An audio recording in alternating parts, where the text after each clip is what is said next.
Hi, it's Fias Tarot. Hello, Pisces placements. This is your June reading. Oo, so general and kung ano bang parating rin pagdating sa love. So, yeah. Okay, so tayo ay syempre, before tayo mag-start, kung hindi ka pa nakakapag-subscribe, yeah, please do subscribe and hit the notification bell para lagi po tayo maging updated sa mga mangyayari pa lang. Okay? So, yes. Okay. So, maraming ways paano mag-cleanse. Pero yung pinaka normal na pagka-cleanse is using white sage. Yan. Okay? Anyway, maraming pang cleanse. So, yan, nag-cleansing tayo kanina. Okay na yun. Basta makapagpausok ka. No?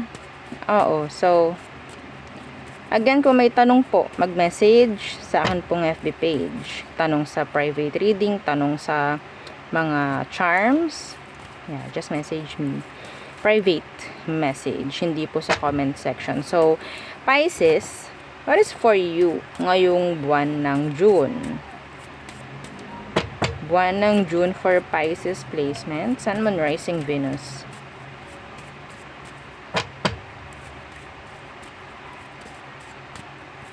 Okay. Judication. And gift. And ano pa for Pisces? Imprisonment. Hindi to literal na imprisonment, ha? Oo. So, itingnan natin, clarify natin. Pwede rin. Okay? So, let's see. Let's clarify. So, meron judication, gift, and then imprisonment. Tagal kong hindi nagamit tong card na to. Oo. Ayun, oh. Ang tigas na niya. Hello, kumusta ka? Long time no see.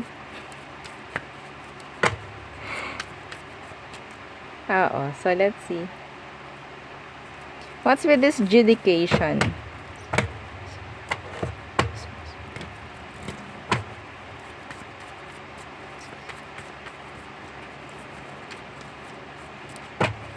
Okay.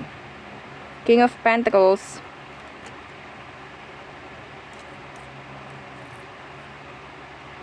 Ano yung mga in-actionan ninyong legal? Tingnan natin. Anong meron? Star. Pwedeng merong ma-accept, mag-grant. Pwedeng patungkol sa business, patungkol sa pera. In general. Okay? Some of you, I'm hearing pwedeng partnership, collaboration, energies ng offer pagdating sa business, kung sakali po na business. Okay? And yung energy rin dito is pwedeng kayo yung parang merong something about kung paano ka kumita, no? Pwedeng may progress, pwedeng may pag-i-improve. Okay? May enhancement akong nakukuhang energy pagdating sa inyo.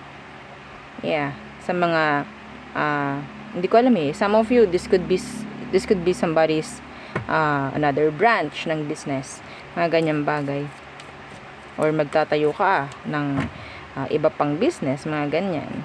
Kung mga small business lang naman, yeah, ganun rin, hindi ka magsasettle lang sa iisa. I think pwedeng meron ding mga asikasuhin na papeles, no? May mga asikasuhing papeles pwedeng regarding sa mga pinagkakakitaan. So, what's with this gift? May bibili ng lote. I'm hearing certificate. May bibili. May makakagusto ng service mo. Ganon yung nakukuha ko. So, ano tong gift? So, mga pahabol na mensahe yun. Ano tong gift? Okay. Ooh, the Ace of Pentacles. Gift of a new beginning. Mga ganyang bagay. Pwedeng literal na gift. Material, no? Oo. Some of you, an offer. A new beginning. A new opportunity for some of you. Okay? An invitation. Pwede mong makuha. What's with this Ace of Pentacles? I'm hearing proposal for some of you. Promotion. Yeah, 8 of Wands. Some of you, pwedeng makuha mo to sa isang message. Okay, through message. Like chat or an email or a letter. Like literal na letter. Okay? Pag-uusapan ka na naman. Pag-uusapan ka na naman dito.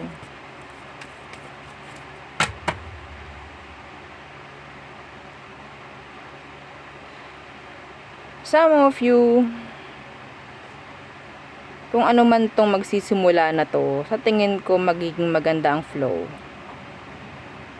Lalo na kung i-grab mo or kung tatanggapin mo nga.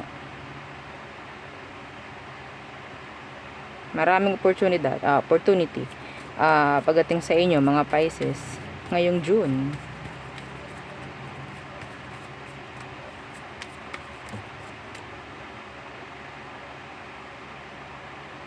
Good or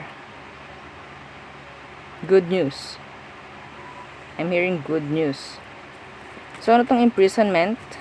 What's with this imprisonment? Iba rito mabibigyan ng parol. Hindi yun para sa lahat. Ha? Yung energy is like, pwedeng may makakalaya.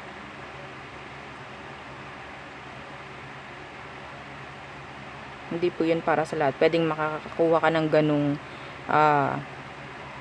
magandang balita. Okay, para sa kamag-anak mo. Mga ganyan, kakilala mo. Ano tong imprisonment? 8 of Cups. In reversed. May mga makakauwi. Some of you, this could be somebody na pwedeng nasa malayo or physically distant. May distansya. Pwedeng makakauwi. Yeah, 9 of Pentacles.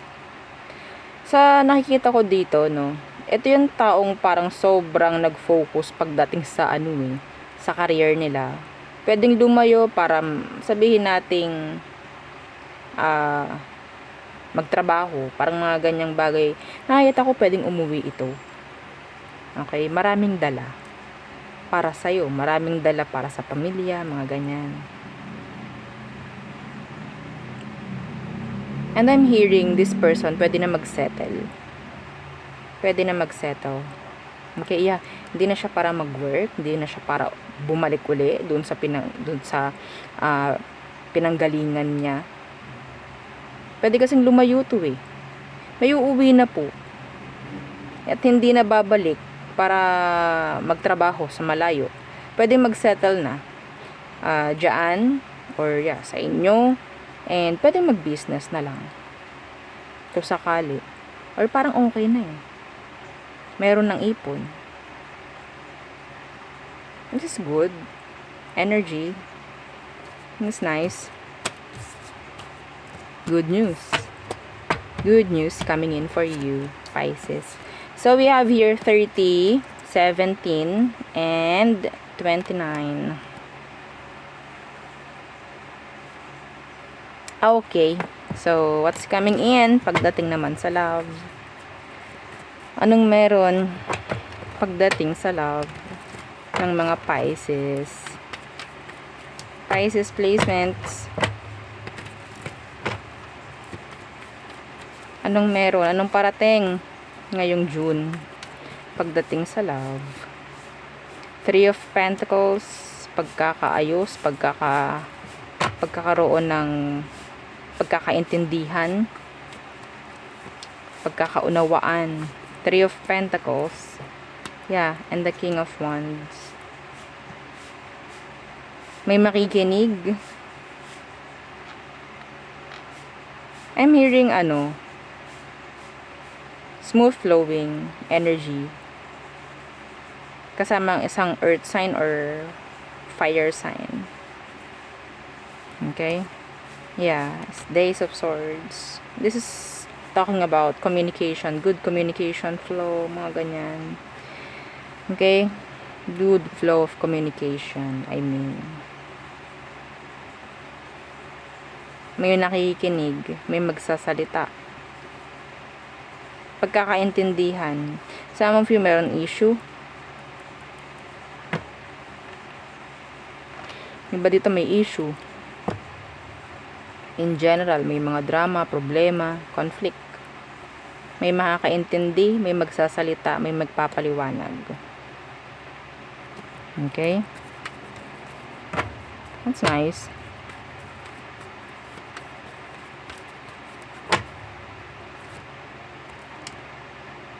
Queen of Wands Universe. May makikipag-ayos dito. Meron nang iiwanan ng third party ngayong June. Magkakaroon na ng magandang, sabihin nating may pagkakaunawaan na akong nakikita. Yes. Meron nang iiwanan ng third party. This is specific, not for all. Yeah, the Ace of Cups. This could be another chance in love. Okay, another chance. Ready kayo? Ready ba kayo dun? So, what else? For Pisces, what's coming in pagdating sa love? The Queen of Pentacles. Andun yung energy na parang meron kang pagbibigyan or merong mga ngailangan sa'yo. The Eight of Cups. Kung sino man yung mga lumayo, yung mga iniwan ka. Okay, kakailanganin ka nila muli. Yeah, the Hermit in reverse.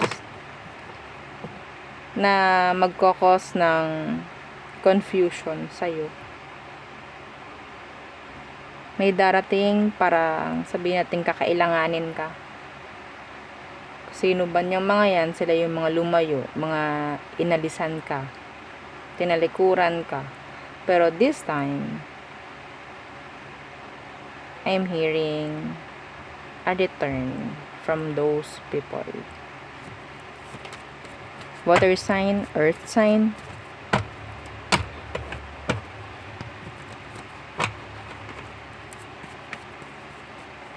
What else? For Pisces, ano pa ang parating in love? Avoid ninyong maghabol. Avoid ninyong maghabol. Kasi may mga ganyan yung iba nakikita ko. May mga paghumabol na gagawin ngayong June. So, ano pa? Okay, the Five of Pentacles. Ayan na. Anong meron dyan sa Five of Pentacles na yan? The Ace of Pentacles. Wanting a new beginning. I don't know. This could be or this could be ibang tao. Wanting. Being needy. Pagdating sa new beginning. May mga makikipag-ayos. May makikipagbalikan. Kanya-kanya na dahilan. Hindi ko natitingnan kung anong meron. Okay? Iba sa inyo, itong babalik na to is yung mas bata or may pagka-immature. Tapos iintindihin mo na naman muli. Yeah. Naging unfair sa'yo yung tao. Pero hihingi siya ng another chance. This June. Open ka ba? Seven of Wands in reverse. Some of you are open. justice. May makikipag-ayos.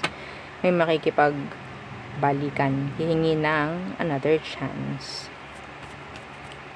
Asahan nyo, hindi pa rin totally okay yung energy ng person pagbalik niya. Yeah. 5 of Wands, 2 of Pentacles. This person is not yet ready. Or, I don't know, may chance kasi na pwedeng sila ay medyo naguguluhan lang sa mga sitwasyon nila sa ngayon. And, ang pinakamalinaw lang sa ngayon is ang bumalik sa'yo. Okay? So, there. Yun ang aking nakikita for you, Pisces placements. Again, please don't forget to like, share, and subscribe. And follow our FB page and isa nating YouTube channel na nasa description box below. Again, thank you. Goodbye.